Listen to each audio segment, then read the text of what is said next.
Quem ainda está desejoso de ouvir a voz de Deus, diga glória a Deus. Abra a sua Bíblia comigo no segundo livro dos reis de Israel.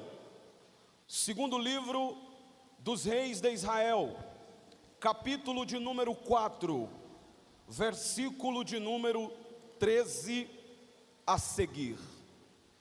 Segundo livro dos reis de Israel, capítulo de número 4, versículos de números 13 a seguir.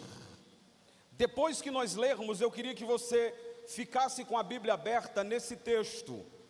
Eu vou citar alguns textos e eu gostaria que você não abrisse, que você notasse.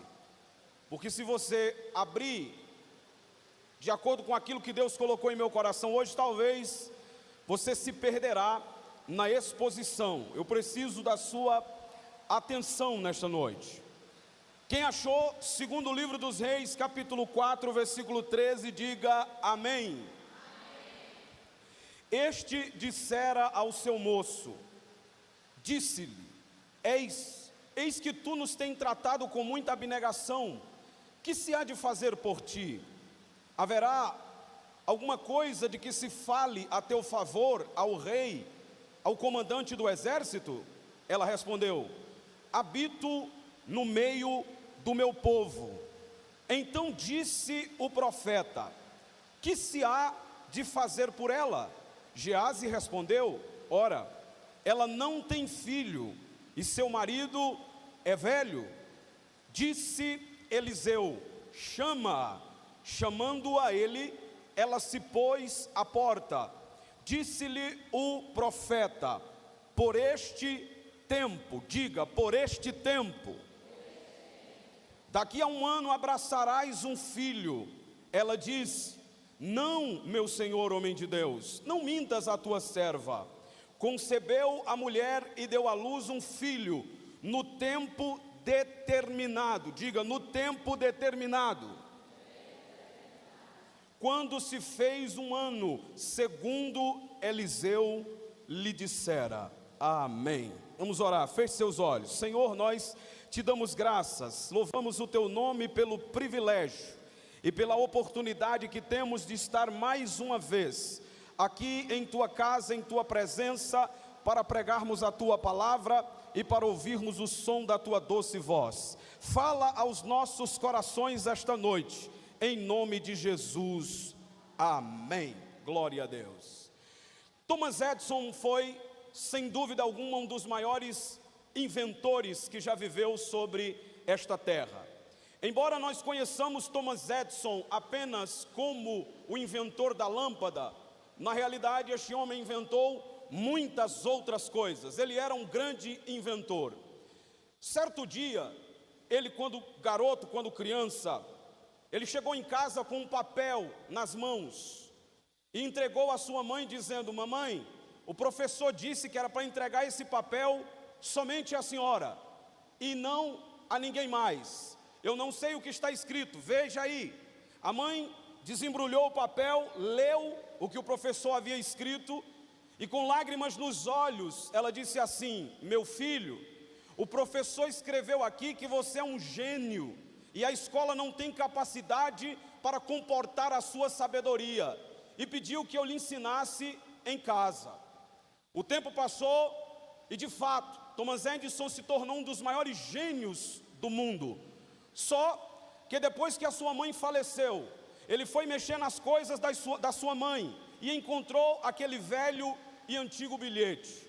Quando ele desembrulhou o bilhete, o que estava escrito na realidade era, mãe, seu filho é confuso e tem problemas mentais. Não tem espaço para ele nessa escola.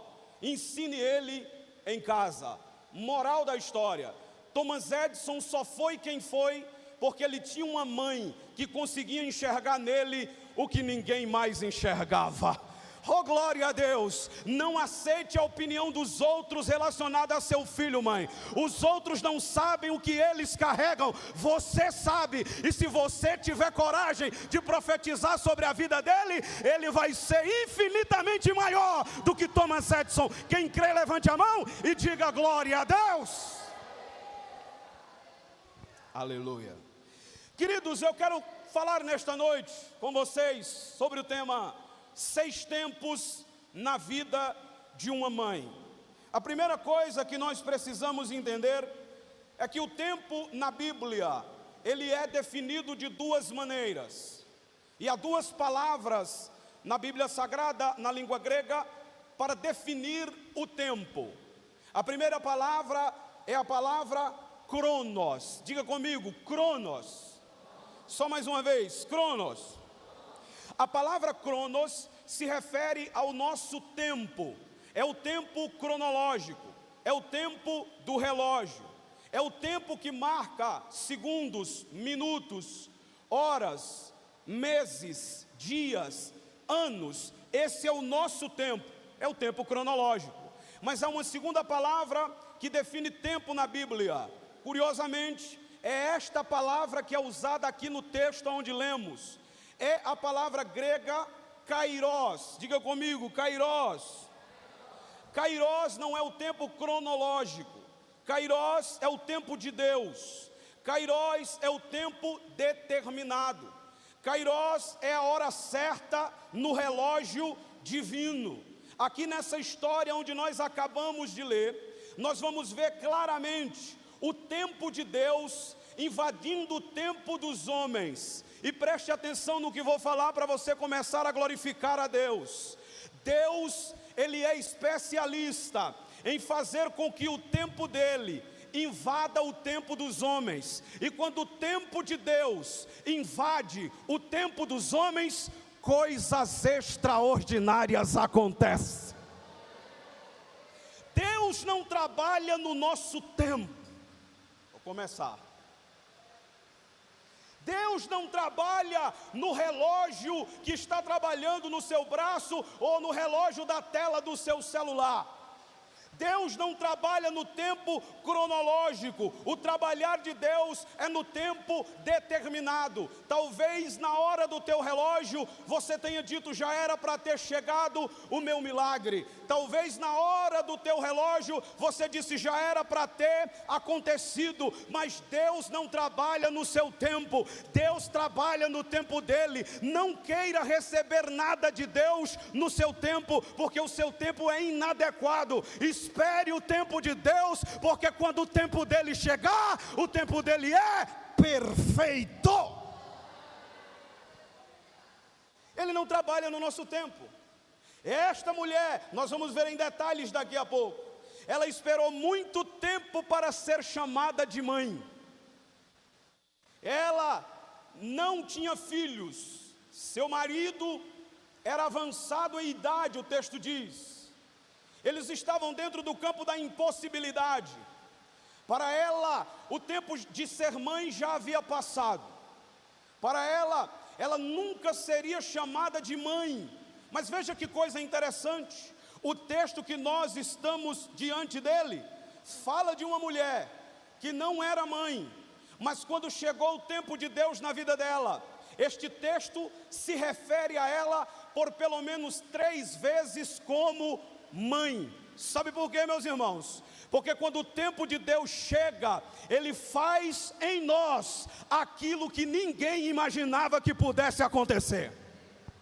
Quando o tempo de Deus chega, Ele troca a nossa identidade. Na mulher estéril, Ele faz ser mãe de filhos. Quando o tempo de Deus chega, a gente é reconhecido pelo milagre que carrega. E eu quero dizer para você aqui nesta noite, você talvez não seja conhecido pelo que você ainda quer ser ou quer ter, mas quando o tempo de Deus chegar, vão ter que olhar para você e te reconhecer, não pelo teu nome, mas pelo milagre que Deus fez na tua vida. Aleluia. O tempo de Deus é diferente.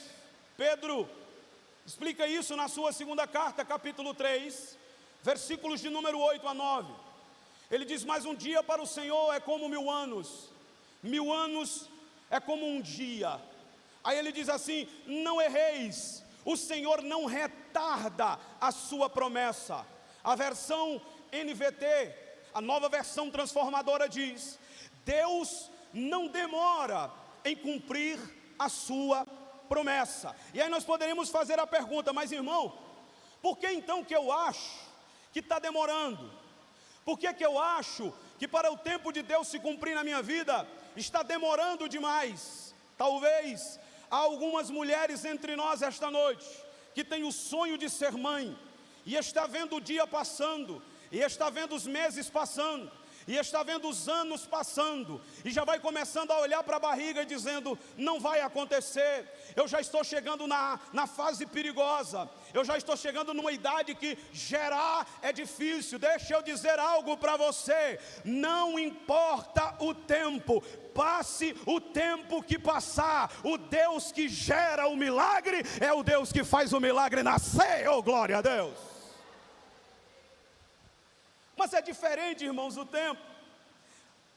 Se nós olharmos a Bíblia, nós vamos ver Deus dando um filho a uma mulher de 90 anos de idade.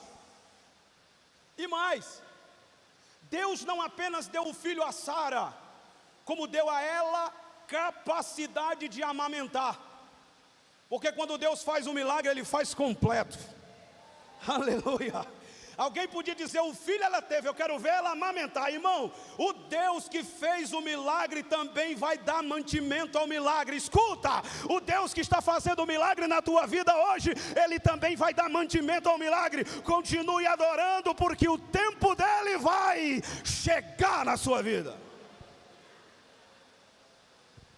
Por que nós nos decepcionamos? Primeiro, porque a gente olha demais nesse relógio aqui, ó.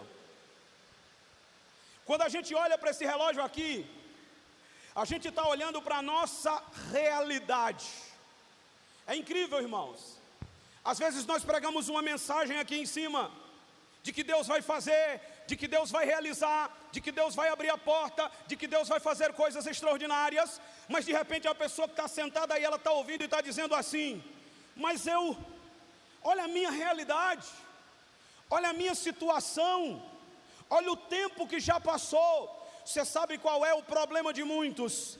É que eles estão colocando os seus olhos nas circunstâncias, eles estão colocando os seus olhos no tempo do relógio, eles estão colocando os seus olhos na sua realidade. Mas quando eu leio a Bíblia Sagrada, eu não encontro nenhum texto na Bíblia dizendo que você e eu temos que olhar para a nossa realidade, que você e eu temos que olhar para o nosso relógio, ou que você e eu temos que olhar para as circunstâncias. Hebreus capítulo 12, versículo 2 diz, olhando para Jesus, olhando para Jesus, olhando para Jesus, autor e consumador da fé. Nesta noite o Espírito Santo está dizendo, tira os olhos do relógio da terra e olha para o relógio do céu. Oh glória a Deus.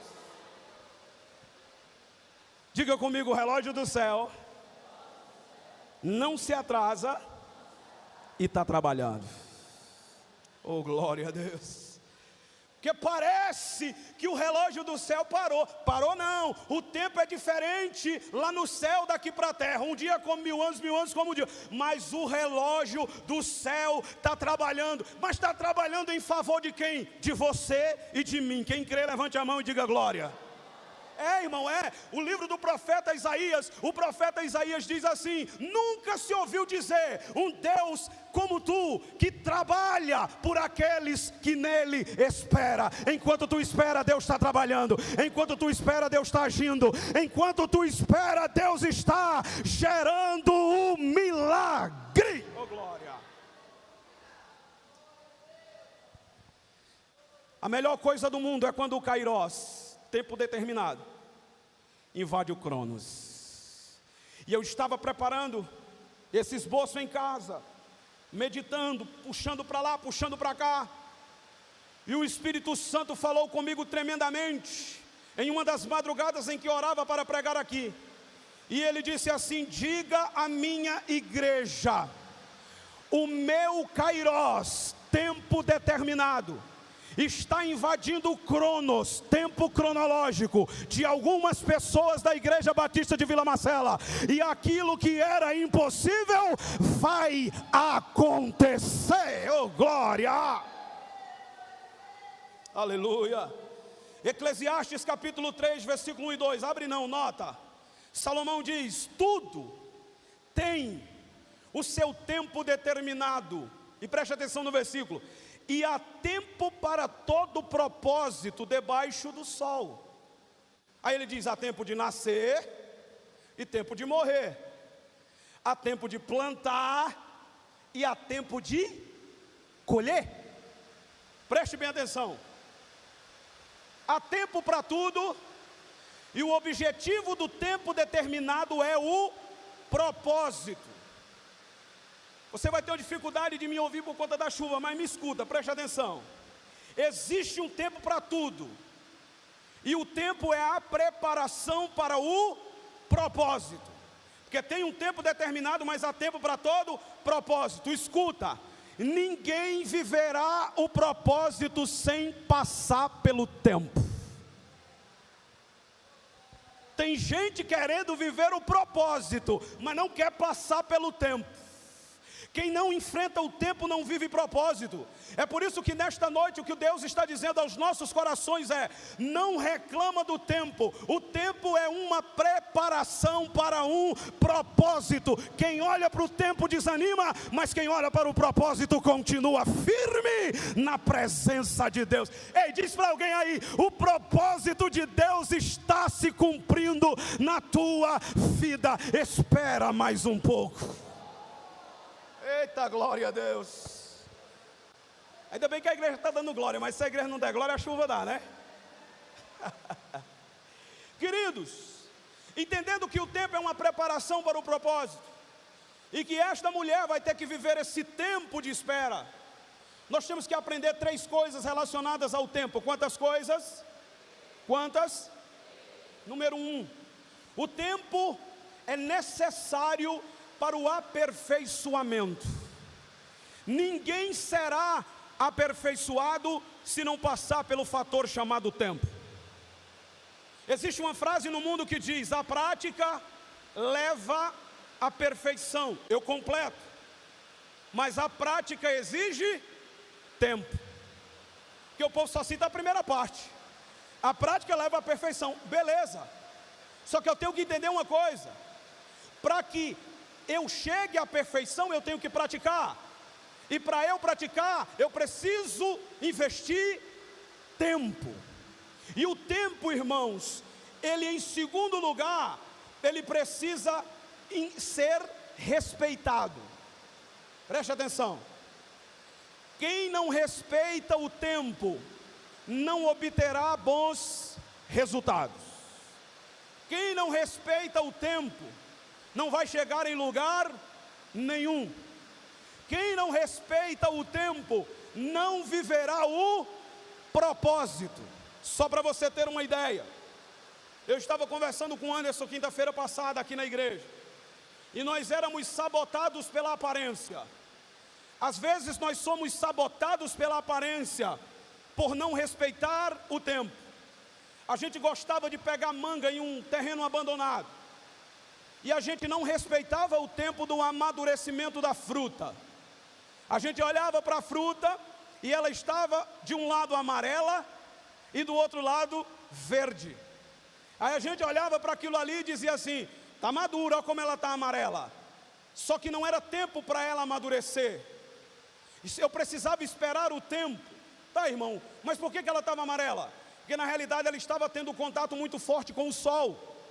E como ela estava tendo contato muito forte com o sol, ela estava amarela, mas não estava madura. Então nós éramos sabotados por aquilo que víamos. E por não respeitar o tempo, a gente tirava a manga antes do tempo, e quando comia ela estava ruim, ela estava azeda, ela estava amarga, não servia para nada. Aí a gente pegava e jogava fora. Aí dizia assim: como é que pode? Ela está amarela, mas não está madura. É porque a gente tem que entender uma coisa, irmão. Às vezes a aparência é de maduro, mas o tempo ainda não foi respeitado para o amadurecimento. Oh, glória a Deus, eu vou falar. Às vezes você olha e parece que já amadureceu, porque está amarelinho por fora, mas amadurecimento não vem com aparência, amadurecimento vem com tempo. Você pode até parecer maduro, mas respeite o tempo, porque é o tempo que vai te amadurecer. 3, diga comigo: tempo não se tem. Não, irmão. Tem gente que diz assim: eu não tenho tempo. Ninguém tem. Irmão, tempo não se tem. Ninguém segura o tempo. O tempo passa rápido. Tempo não se tem. Tempo se faz. Você percebeu a diferença? Eu não tenho tempo, eu também não. E o que o irmão faz? Eu faço o tempo. E como é que faz o tempo? Priorizando aquilo que é prioridade. Ninguém tem o tempo, porque o tempo passa muito rápido. Mas existe uma verdade nessa frase: qualquer um de nós aqui podemos fazer o tempo. E a gente faz o tempo quando a gente deixa de fazer umas coisas que não edificam para fazer outras que edificam. E quando a gente faz uma coisa que edifica, a gente prioriza o tempo, faz o tempo. E quem prioriza o tempo para Deus, Deus no tempo certo vai enviar a resposta. Preste atenção, queridos. Esse é um texto extraordinário. O texto que nós estamos diante dele fala-nos de 6 tempos, 6 períodos na vida de uma mãe, que acredito eu, que de uma forma ou de outra, as mães, elas passam, elas enfrentam esses tempos e esses períodos. Só para você ter uma ideia, o texto é conhecidíssimo. Fala-nos a respeito da sunamita, a mulher que hospedou em sua casa um homem de Deus. Ela não tinha filhos, seu marido era velho, avançado em idade, parece que ele tinha problemas, porque o tempo havia passado e não é dito que ela era estéril. Aparentemente, o problema era com ele e não com ela, mas não temos essa informação no texto bíblico. Agora, o que é interessante nesse texto, irmãos, é que tudo começa com a visita de Eliseu à casa daquela mulher. A primeira coisa que eu quero que você entenda é que o profeta no Antigo Testamento, ele era uma representação do próprio Deus. Quando o profeta chegava em um determinado lugar, se entendia que aquele profeta estava carregando a presença de Deus. Quando o profeta abria a boca para falar uma palavra, se entendia que aquela palavra era a palavra de Deus. Portanto, abrir as portas para um profeta entrar era o mesmo que abrir as portas para Deus entrar. Não que o profeta fosse Deus, mas porque o profeta representava Deus. E foi Jesus mesmo que disse: se vocês fizerem o bem, ainda que seja um copo de água fria, a um desses meus pequeninos, por nome de discípulo, vocês estão fazendo a mim. Então, quando se honrava o profeta, estava se honrando o próprio Deus. Veja comigo o verso de número 8, como tudo começa. Certo dia, passou Eliseu por Sunem, onde se achava uma mulher rica, a qual o constrangeu a comer pão. Daí todas as vezes que passava por lá, entrava para comer. Preste atenção. Quem passou? Eliseu. Se Eliseu representa o próprio Deus, por causa daquilo que ele carregava, quem é que está passando ali na figura do profeta? O próprio Deus. Na representação do profeta Eliseu. Agora, o que mais me chama a atenção na Bíblia é quando essa palavra passou aparece. Porque Eliseu, ele não tem endereço certo ainda. Eliseu não tem pousada certa ainda. Ele está passando. E o que é que está passando ali, irmão? Em Sunem, está passando uma oportunidade de receber a presença de Deus em sua casa. Oh, glória a Deus! Pessoas tolas tropeçam na oportunidade e não enxergam nada. Pessoas sábias agarram a oportunidade e não deixam ela ir embora jamais. Quando Eliseu estava passando, a mulher reconheceu que aquele homem era diferente. Reconheceu que aquele homem carregava uma presença diferente. E ela disse: esse homem é um homem de Deus, e eu vou abrir as portas da minha casa para receber alguém que representa Deus. Por quê? Porque na minha casa há espaço para Deus morar.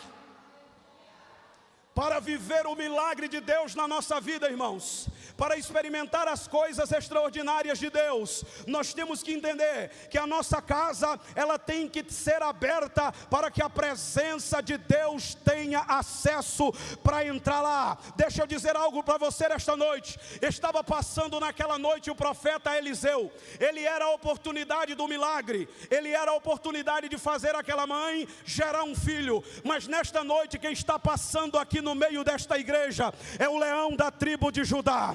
Nesta noite, quem está passando aqui é o alfa, é o ômega, é o princípio, é o fim. Quem está passando esta noite aqui é o esmagador da cabeça da serpente. Quem está passando aqui nesta noite é aquele que tem o universo na palma da sua mão, e ele está dizendo: não perca a oportunidade, abra a porta da sua casa, porque eu estou indo pousar aí esta noite.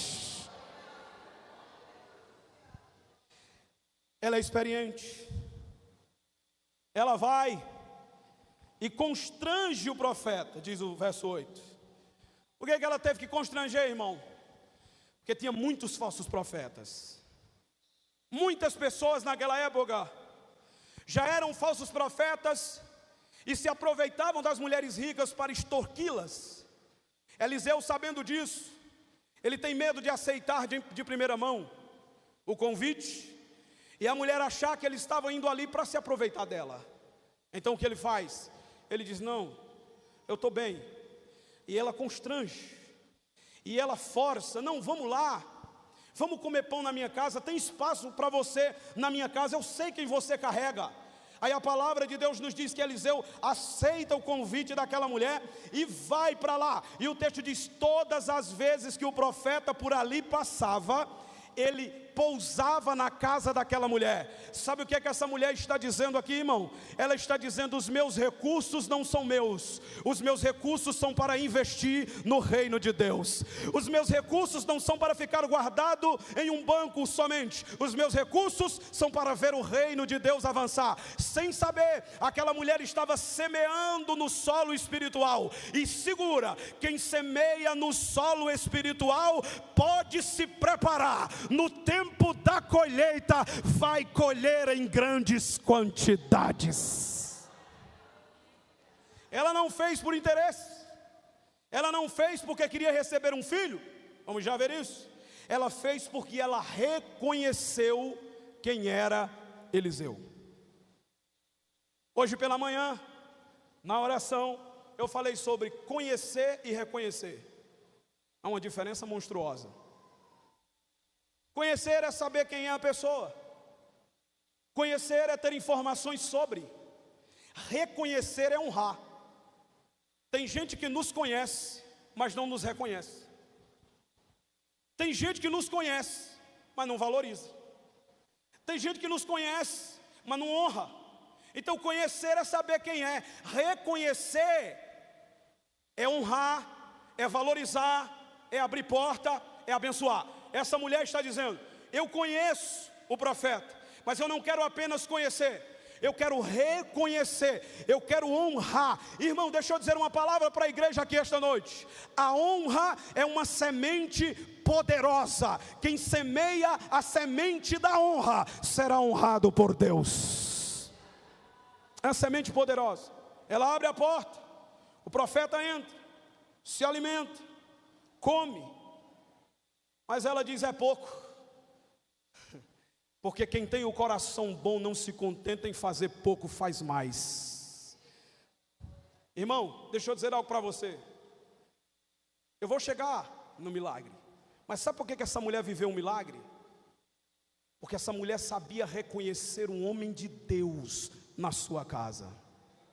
Jesus ensinou no Novo Testamento, Mateus 10:40. Aquele que receber um profeta em sua casa, na qualidade de profeta, receberá galardão de profeta. Não entendi, irmão? Vou explicar. O profeta é recompensado por Deus. O profeta recebe galardão de Deus. Amém? O texto está dizendo: você pode não ser um profeta, Mas se você honrar o profeta com a mesma recompensa que o profeta receber, você vai ser recompensado. Oh, glória a Deus. Eliseu tinha dado por Deus o poder de realizar milagres. Quando aquela mulher honrou Eliseu, sabe o que ela colheu?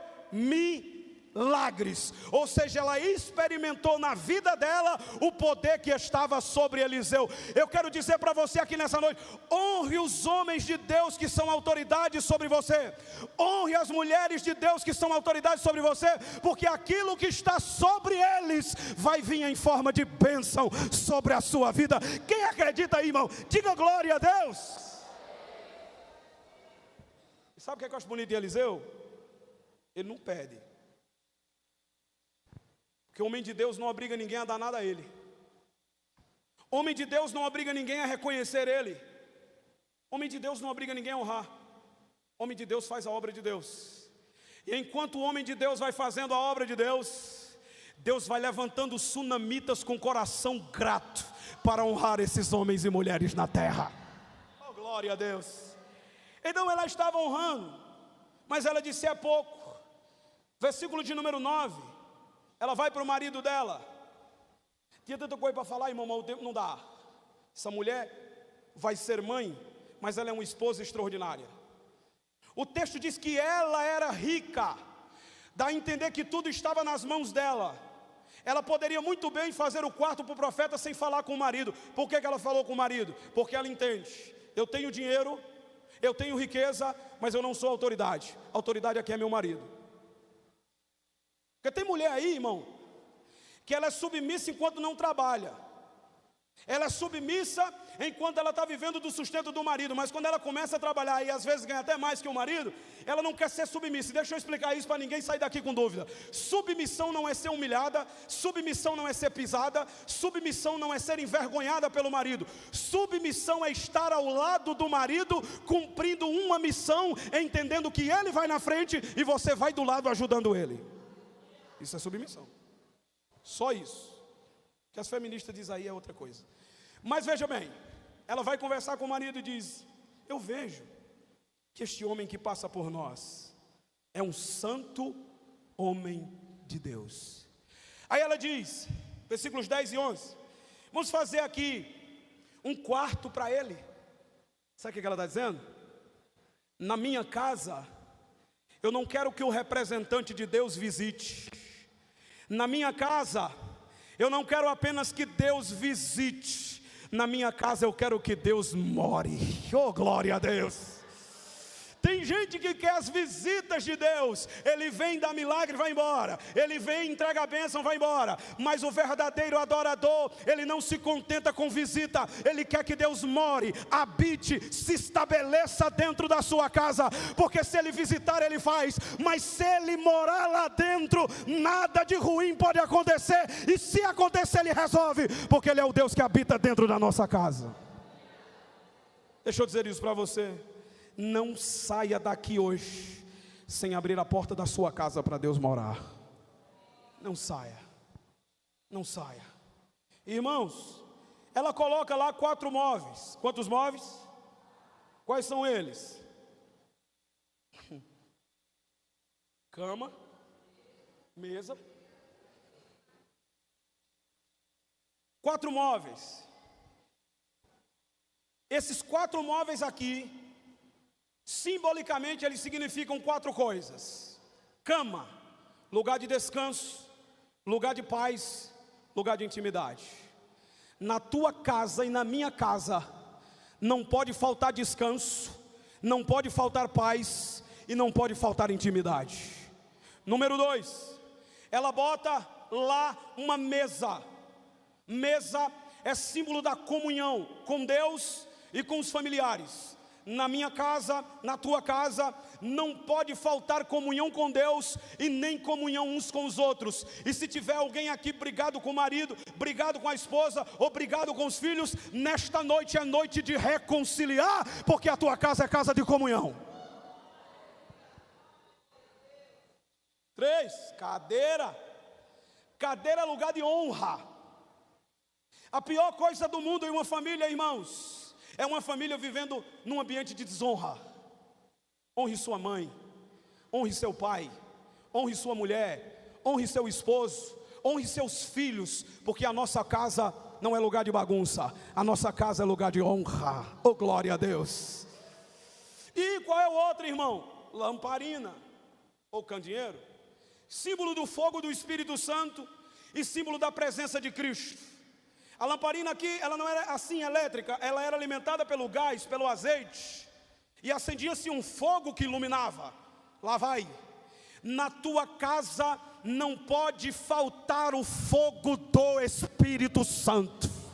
Oh, glória a Deus. Talvez esteja alguém aqui entre nós que está vivendo um período de frieza espiritual. A casa está gélida, a casa está fria, mas está escrito no livro de 1 Samuel que pela presença de Deus, brasas de fogo se acendem. Nesta noite a presença dele está passando, e a brasa que está apagada vai ser soprada pelo vento do Espírito, e o fogo vai reacender.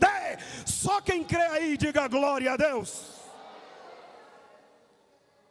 Diga comigo: na minha casa não vai faltar paz, não vai faltar honra, não vai faltar comunhão, e não vai faltar o fogo do Espírito Santo.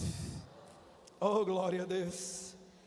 Aí, irmãos, como Eliseu não era um falso profeta, e todo profeta verdadeiro, quando ele é abençoado, ele quer retribuir. O profeta falso, ele pega a toalhinha, cheia de suor, que nem está a minha aqui, ó. Aí diz: quem dá 10 mil? Aí quando não dá, ele diz: baixa para 2, 1.500, mas de todo jeito tu leva. Porque o profeta falso, ele não ama a ovelha, ele ama a lã da ovelha, os ossos da ovelha. Agora o profeta verdadeiro não. Quando ele é abençoado, ele diz: o que é que eu posso fazer por você? Eu posso ajudar você em quê?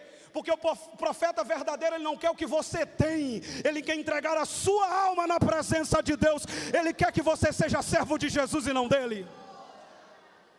Glorifique a Deus, meu irmão e minha irmã, porque você está numa igreja de homens e mulheres de Deus verdadeiros, que não tem preocupação com o seu dinheiro, mas tem preocupação com a sua alma. E eu vou dizer, está difícil. Hoje está difícil, irmão. Mas graças a Deus, estamos no caminho certo. Veja, ele diz: o que é que eu posso fazer pela senhora? Olha o que essa mulher diz, irmão. Essa mulher é extraordinária. Ela diz assim, ó, versículo de número 13, parte B. Ela respondeu: eu habito no meio do meu povo. Sabe o que significa isso no hebraico? Eu vivo no meio da minha família.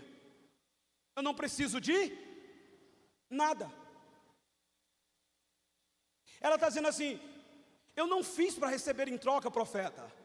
Eu fiz porque eu reconheço o valor de um homem de Deus. Oh, glória a Deus. Eu não fiz por interesse. Eu fiz porque eu sou assim. Minha mão é aberta para abençoar aqueles que servem a Deus. Eu não ia deixar o Senhor na rua. Só que tem uma coisa. Quando ela diz: eu não tenho falta de nada, aquela mulher, ela que aproveitou a primeira oportunidade, ela está perdendo uma oportunidade. É possível a gente aproveitar uma oportunidade, mas quando a segunda bater na porta, a gente não vê. É por isso que a Bíblia nos manda orar pelo dom do discernimento espiritual. Ei, irmão, se um homem de Deus perguntar o que pode fazer por você, pelo amor de Deus, peça pelo menos para ele orar. Peça pelo menos para ele orar. Ela diz: eu não tenho falta de nada. Mas ela tinha falta de quê? Ah, vocês são inteligentes. Ela diz: eu não tenho falta de nada, mas ela tinha falta de um filho. Deixa eu dizer algo para você. Você e eu podemos galgar os postos mais altos do mundo. Você e eu podemos ter muitas coisas, mas sempre vai faltar alguma coisa para nós. Sempre vai haver uma necessidade em nós, na nossa casa. Por quê, irmão? Porque é justamente na falta que há na nossa casa que Deus vai realizar o milagre. Segura, meu filho. Deus está dizendo: esta coisinha que está faltando, não é para você se desesperar, não é para você ficar louco. Isso que está faltando, foi eu que deixei faltar, porque esta necessidade é a oportunidade do meu milagre na tua casa.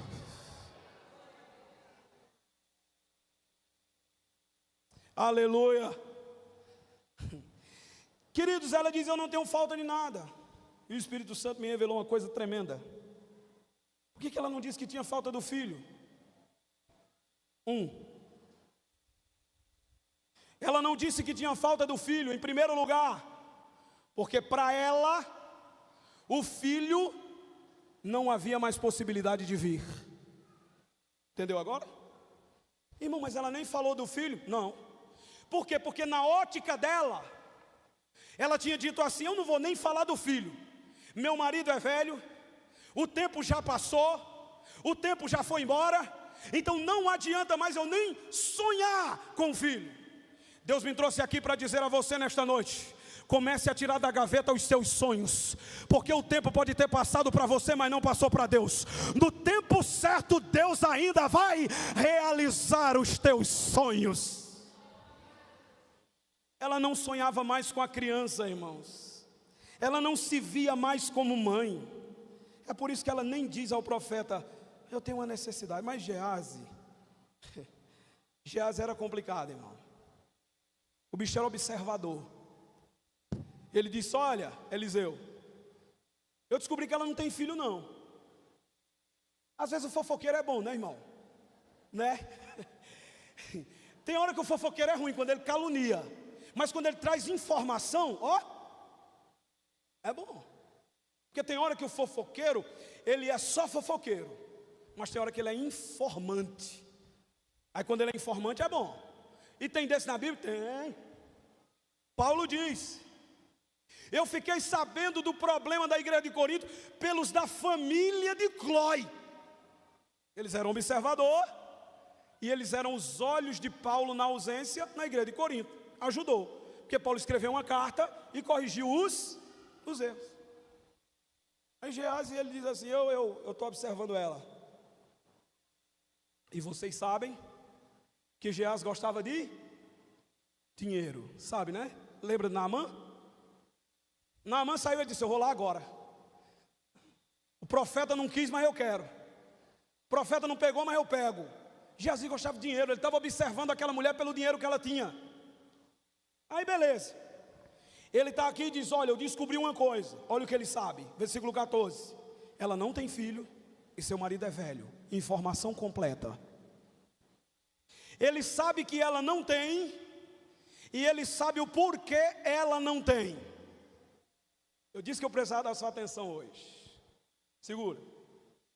O fofoqueiro sabe o que você não tem. O fofoqueiro sabe o porquê você não tem. O fofoqueiro só não sabe que o tempo de Deus está chegando e o que você não tem vai chegar na tua mão. Aleluia. Porque o fofoqueiro é assim, irmão. Ele só sabe identificar o problema, mas ele não sabe identificar a solução. Mas eu quero dizer para você nesta noite: deixa o fofoqueiro falar, deixa o fofoqueiro espalhar. Quem tem a solução é Deus. Aleluia. Não se preocupe não, irmão. Tem um louvor de um cantor que eu não vou citar o nome porque ele não é referência, mas ele diz assim na música dele: não estou nem aí, fale bem ou mal, fale mais de mim. Bom, só deixa ele falar. Fofoqueiro nos promove. Sim ou não, irmão? É. Mas vamos deixar para lá. Veja, ele descobre o problema, ele descobre o porquê do problema, e aí ele chama Eliseu, e Eliseu diz: manda ela vir. E aqui começa o sermão que eu vou resumir bem rapidinho.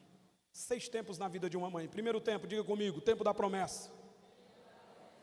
O versículo de número 16, há uma promessa. Eliseu diz: por este tempo, daqui a 1 ano, abraçarás um filho. Ela diz: não, meu senhor, homem de Deus, não minta para mim. Sabe o que ela está dizendo? No hebraico é: homem de Deus, não me dê falsas esperanças. Aquela mulher já tinha tentado de tudo, irmãos. Aquela mulher já havia tentado de tudo e nada havia acontecido. Talvez outros profetas já haviam dito que ela ia gerar, mas ela não gerou. Então essa mulher está vivendo um problema de crise. E o que acontece? O profeta agora diz: daqui a um ano, nesse tempo, você vai ter um filho. Ela duvida, porque diante de tantas palavras falsas, quando vem a palavra verdadeira, a gente tende a duvidar. Aí aquela mulher diz assim: não mintas para mim. Perceba, o tempo é estabelecido. Daqui a um ano, nesse tempo, você vai abraçar um filho. Aqui é o tempo da promessa. Ela diz: homem de Deus, não minta a tua serva. Ela só não enxergou uma coisa: quem estava falando não era o homem, quem estava falando era o próprio Deus. Se o homem falar, desconfie. Se o homem falar, duvide. Se o homem falar, você pode até duvidar, mas se Deus falar, creia, porque Números 23:19 diz: Deus não é homem para mentir, nem filho do homem para se arrepender. Se foi Deus que falou, vai acontecer. É o tempo da promessa. E a mulher ouve aquilo, mas com um ar de dúvida. Mas veja o segundo tempo, eu não tenho tempo para falar de tudo. Olha comigo o versículo 17. Concebeu a mulher e deu à luz um filho no tempo. Sabe o que é o tempo determinado aqui? O Kairós. Sabe o que é o tempo determinado aqui? Exatamente o tempo que Eliseu havia profetizado. Um ano depois. Irmão, Eliseu profetizou aqui, e eu vou profetizar hoje à noite. Esse é o ano da semeadura. Nesse ano nós estamos semeando muitas coisas, mas assim diz o Senhor: o tempo da colheita não é esse ano, mas pode se preparar para o ano que vem. Haverá uma grande colheita de coisas extraordinárias dentro desta casa. Só quem acredita, diga glória a Deus. Haverá uma colheita de crescimento, haverá uma colheita de comunhão, haverá uma colheita de honra, haverá uma colheita de milagres, porque o Deus que fala é o Deus que cumpre. O Deus que fala é o Deus que cumpre. Aconteça o que acontecer, se Ele falou, vai acontecer. Às vezes, irmãos, acontece instantaneamente, às vezes é progressivo. Deus me fez promessas lá atrás, eu estou vivendo parte delas hoje. Tem outras que eu ainda vou viver. E eu disse à minha esposa esses dias: 30 anos e ainda não aconteceu. Eu fui dormir de manhã, Deus disse: pregue sobre os tempos. Quando eu vim ler, tempo da promessa, tempo do cumprimento. Sabe o que foi que Deus falou comigo? Eu sei a sua idade, eu sei quantos anos você tem. Não precisa você me lembrar da sua idade. Eu não prometi com base na sua idade, eu prometi com base na minha fidelidade. Passe o tempo que passar, eu vou cumprir. Glória a Deus. Porque a gente fica olhando para a idade, né? Olhe para Deus. Aí no tempo determinado, agora é o tempo do cumprimento. Sabe por quê, irmão? Porque vai se cumprir. Você crê nisso? Porque quem falou, não existe impossíveis para Ele. Quem falou, não existe obstáculos para Ele. Quem falou, nada pode pará-lo. Deus fala e Deus cumpre. Jeremias 1:12, o que vê, Jeremias? Eu vejo uma vara de amendoeira. Viste bem, porque eu velo para cumprir com a minha palavra. Se você estiver esperando for um filho, minha irmã, e estiver no campo das impossibilidades, como essa mulher aqui, ó, o marido era velho, ela, não sabemos a idade, mas havia aqui uma impossibilidade. Eu quero dizer para você aqui esta noite: não existe nada que Deus não possa fazer. Aleluia. Quando pegaram aqueles paralíticos, aqueles 4 homens levaram o paralítico à presença de Jesus. O texto não diz que Jesus olhou para o paralítico. O texto diz que Jesus olhou para a fé deles. Vendo-lhes a fé, disse ao paralítico: Sabe o que significa? Deus não olha para o teu problema, porque Ele tem a solução. Ele olha para a sua fé. Se você tiver fé, aí Ele vai falar com o teu problema. Ah, Deus, olha como a gente ora errado. Ah, Deus, o Senhor não está vendo não? Olha a minha situação. Deus não está olhando para a tua situação. Deus não está olhando para o teu problema. Deus não está olhando para a tua dificuldade. Deus está olhando para a tua fé. Se tiver fé aí, haverá solução na tua casa para todos os teus problemas. Eita, glória a Deus. Deixa eu correr aqui, irmãos. Qual é o outro tempo, irmão Marcos? Tempo da crise. E tem esse? Tem. Quem é mãe aqui sabe. Pior do que ter um filho é ter e perder. Talvez eu esteja me dirigindo para alguém aqui, alguma mãe, que teve e sofreu um aborto. E a dor foi maior, porque já fez planos, já pensou em tudo. E aí de repente a criança veio e perdeu. A dor é maior, é o tempo da crise. Essa mulher aqui, eu vou só citar para não lermos, para ganharmos tempo. Ela tem um menino. O menino vai crescendo, porque o milagre de Deus cresce. Perdeu a oportunidade de dar um glória. O milagre que Deus faz não permanece do mesmo tamanho. O milagre que Deus está fazendo na tua casa vai crescer. Aleluia. Porque diz a Bíblia aí, ó, que o menino cresceu, versículo 18. Aí foi lá mais o pai. Aí estava lá na roça do pai, na fazenda do pai. De repente ele botou as mãos na cabeça e disse: ai, minha cabeça. Sabe o que foi que o pai disse? O que tu diz, pai, leva para a mãe. É assim, não é? Eita, menino pesado, toma, mulher. Não é assim? Leva para a mãe. Aquele menino sofreu de uma insolação. E a insolação veio a matar aquele menino. E sabe o que eu acho bonito, irmão? Olha aí na Bíblia. Eu acho bonito demais isso aqui. Versículo 20. Ele o tomou e levou a sua mãe, sobre cujos joelhos ficou sentado até o meio-dia e morreu. Sabe onde esse menino morreu? No joelho da mãe. Sabe o que significa no joelho da mãe? Oração. Aqui nós aprendemos duas verdades. A gente ora, mas a crise ainda vai acontecer mesmo você orando. A gente ora, mas mesmo assim coisas ruins acontecem. Você, mãe, está orando pelo seu filho, pela sua filha há muito tempo. Coisas ruins têm acontecido com ele, coisas ruins têm acontecido com ela. Mas eu tenho uma palavra de Deus para você aqui essa noite. Aconteça o que acontecer, não pare de orar pelos seus filhos. No tempo certo, Deus vai fazer o milagre acontecer. Aleluia. Morreu. Foi o que ela fez. Tempo da crise, irmão. O tempo da crise é complicado porque ele vem para todos. Todos. Deixa eu dizer algo para você. A crise vem para todos, mas nem todos sobrevivem à crise. A crise vem para todos, mas nem todos aprendem as lições. É por isso que nessa noite nós precisamos entender uma coisa. Para que a crise? Para revelar quem nós somos e quais são as nossas ações. Crise não transforma ninguém. Crise revela quem você é. Primeira coisa que eu quero que você entenda. A crise me mudou. Não, isso é frase de Instagram. Crise não muda. Crise revela.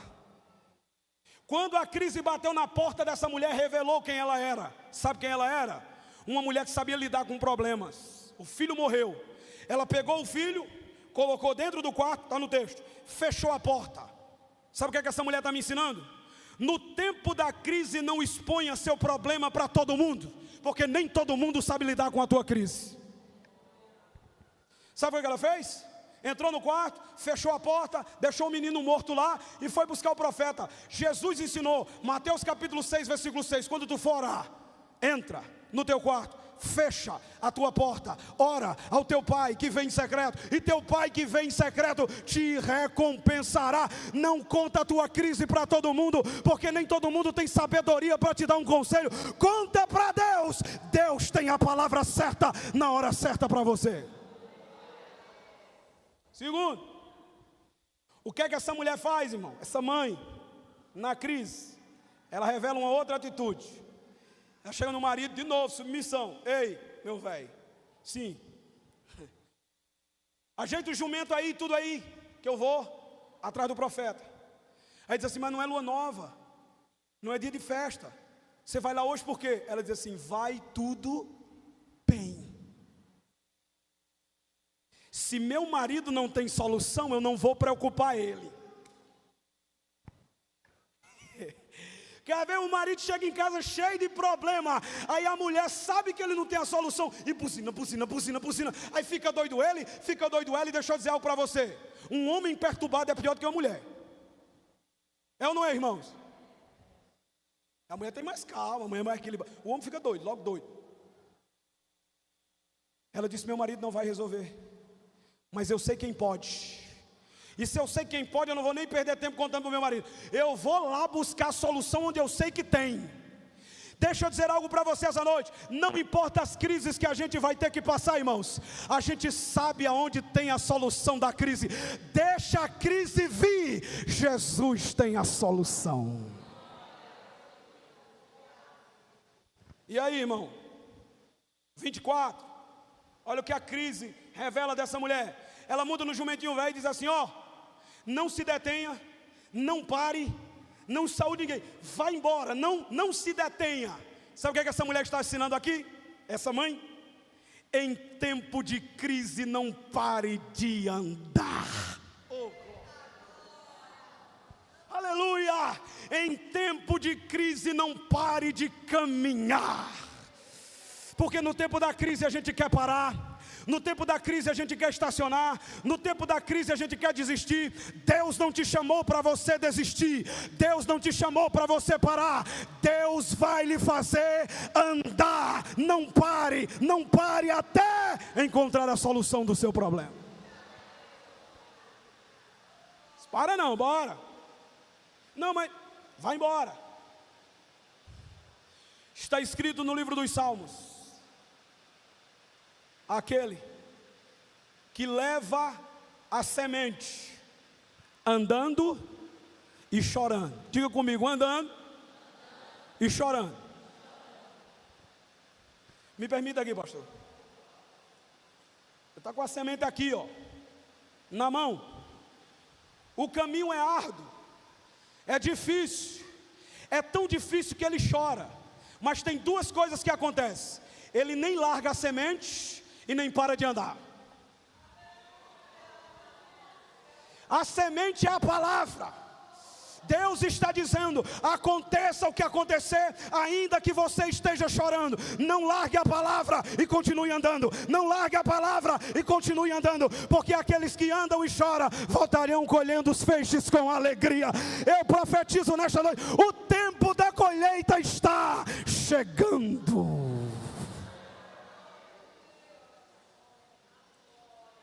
Andando e chorando, caminhando e lamentando, mas não para. Eu não quero saber se você está chorando, eu não quero saber se está difícil, eu só tenho uma palavra: não pare. Não pare. Aí ela vai, aí ela chega lá no profeta. O que é que ela faz, irmão? O profeta vê, aí diz, vai Geazi, vai. Vê lá. O que é que está acontecendo com ela? Aí Geazi vai. Mulher, vai tudo bem com teu marido, vai tudo bem com teu filho, vai tudo bem contigo? Ela diz, vai tudo bem. Por que ela não disse a Geazi o que estava acontecendo? Porque não é porque está próximo do profeta que é profeta. Às vezes está próximo da igreja, mas não é crente. Às vezes está dentro da igreja, mas não é crente. Aí tu vai contar teu problema para quem não é crente? Não é porque está perto que é. Vai na pessoa certa, vai no lugar certo, vai no endereço certo, porque quem vai no endereço certo recebe a resposta certa. Eita glória! Não é com tu não, Geazi, sai. O 27 diz que quando ela chega, irmãos, ela se joga nos pés do profeta. Sabe o que ela está dizendo? A minha solução não está com meu marido, a minha solução não está com Geazi, a minha solução está nos pés de Deus.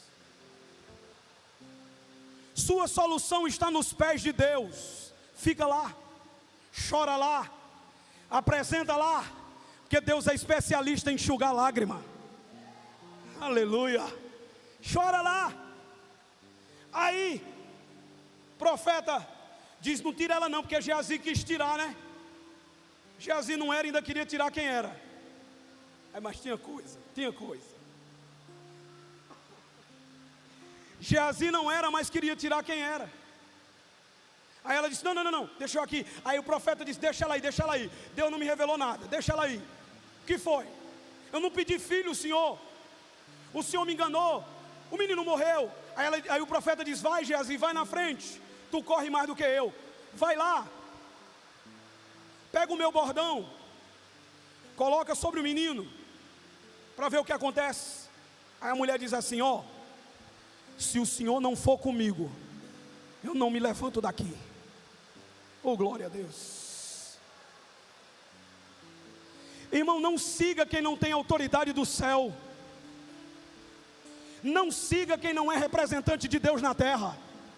Ela disse: eu não vou seguir Geazi, porque se eu seguir Geazi eu estou perdida. Eu vou esperar o Senhor ir, porque o Senhor é quem tem compromisso com Deus. Eu não vou seguir quem não tem poder, eu vou andar atrás de quem tem poder do céu.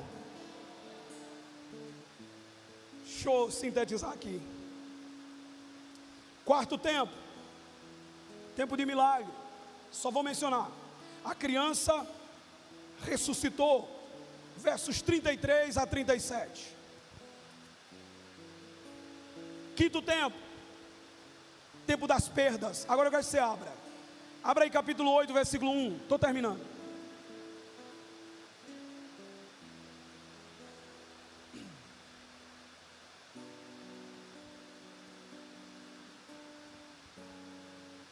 Capítulo 8, verso 1.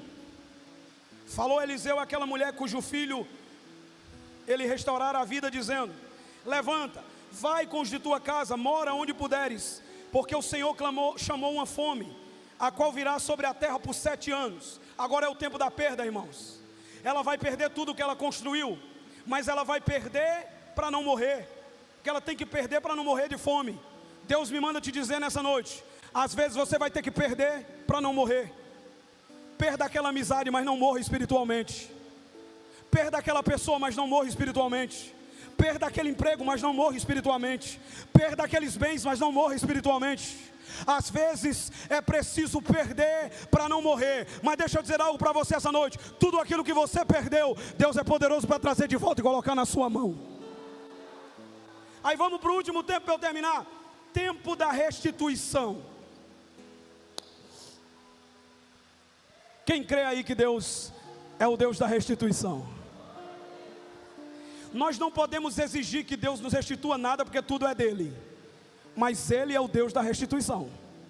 E se Ele quiser, Ele devolve tudo que é dele e Ele dá de volta a nós. Aí Geazi está na presença do rei contando uma história. Teve uma mulher aqui no reino, que Eliseu foi na casa dela. Ela recebeu Eliseu. Ela não tinha filhos.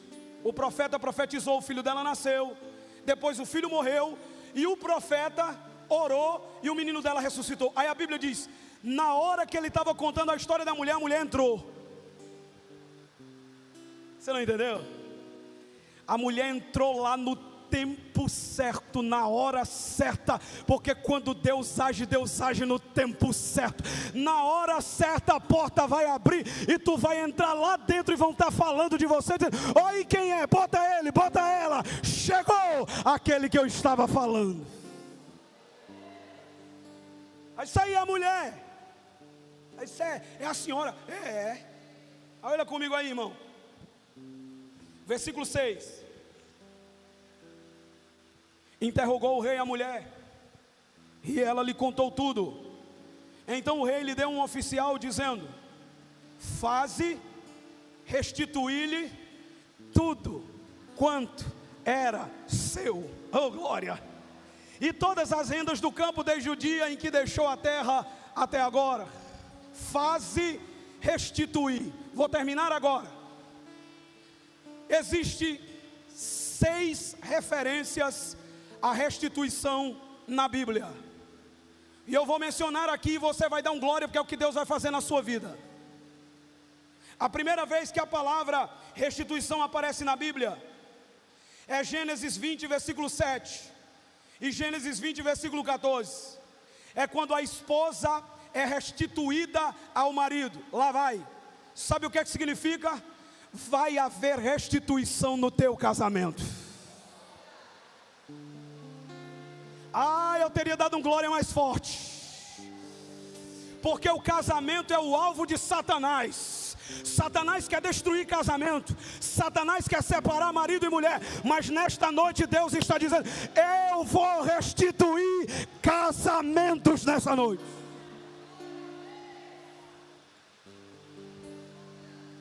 Me arruma aí, irmão, um pouquinho d'água só para terminar.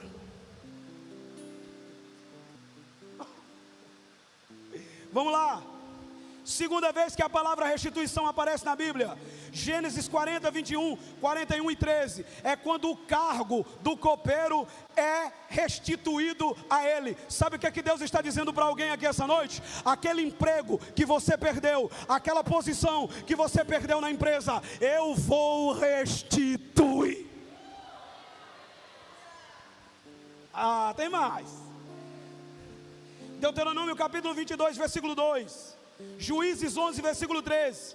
Essa palavra é usada para devolução de propriedade. Sabe o que significa isso, irmão? Tudo aquilo que era seu, propriedade sua, que foi roubada, que foi invadida por alguém que não trabalhou, Deus está dizendo: vai haver restituição, vai voltar para a sua mão. Agora é para quem crê, irmão. Isso aqui não é para quem acha bonito, é para quem crê. Juízes 17, 3 e 4 fala da restituição do dinheiro que foi perdido. Deus está dizendo: vai haver restituição nas tuas finanças. Daniel capítulo 9, versículo de número 25. A cidade que foi destruída vai ser reedificada. Sabe o que é que Deus está dizendo? Aquilo que foi destruído na tua vida, eu vou restituir, eu vou levantar de novo. E por último, irmão, capítulo 8, versículo 6, o texto que lemos: pode restituir tudo que ela perdeu. Fique de pé. Deus está dizendo: tudo que você perdeu, eu vou restituir. Vai ter restituição no teu casamento, vai ter restituição do teu emprego, vai ter restituição das tuas posses, vai ter restituição daquilo que foi destruído, vai ter restituição no teu casamento, vai ter restituição em tudo que você perdeu. Deus não deve nada a ninguém, Ele vai colocar na tua mão, e você vai dizer comigo 3 vezes: perdi, mas Deus está restituindo. Vai, 1, 2, 3. 2. Agora para estrondar tudo. Só quem acredita aí, aplauda ao Senhor e dê glória a Deus. Vai restituir.